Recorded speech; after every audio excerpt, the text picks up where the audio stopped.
Welcome to day number 18 of Grow Your Own Food Challenge. Today I'm planting out some Bana grass.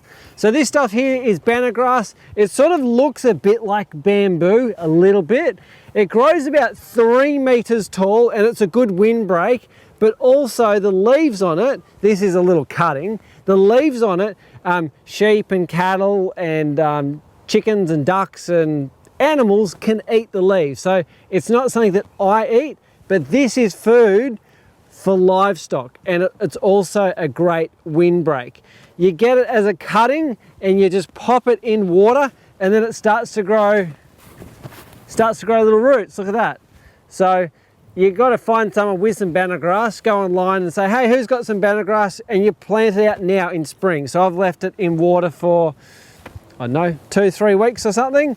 I've got little roots on it, and I'm planting these ones out in between some eucalyptus trees, which are also going to be a bit of a windbreak. So what I've got here, all these little tree guards are eucalyptus trees, and in between I'm just planting this Bana grass. My theory behind planting the Bana grass in between the eucalyptus trees is the Bana grass is going to grow tall. It's already going to be at 3 meters by the time winter comes next year, where the eucalyptus trees, I don't actually know, they might be this tall.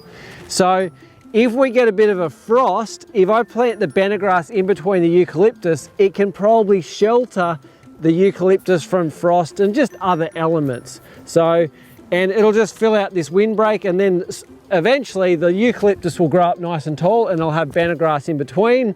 And then I've got the option to leave it all there. I can take the Bana grass out, I can take the eucalyptus trees out, but I'd rather plant something than plant nothing.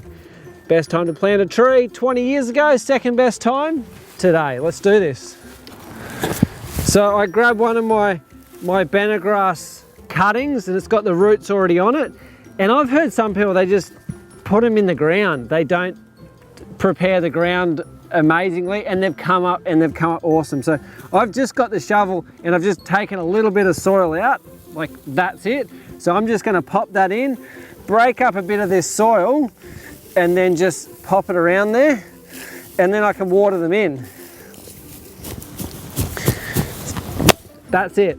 So it's going to grow about 3 meters tall, which is going to be awesome, and it's going to clump. So it's not going to be one sort of stake. It's going to be, think of like a bunch of bamboo. It's going to grow up in a big round clump and about 3 meters tall. So that's what I'm doing with Bana grass.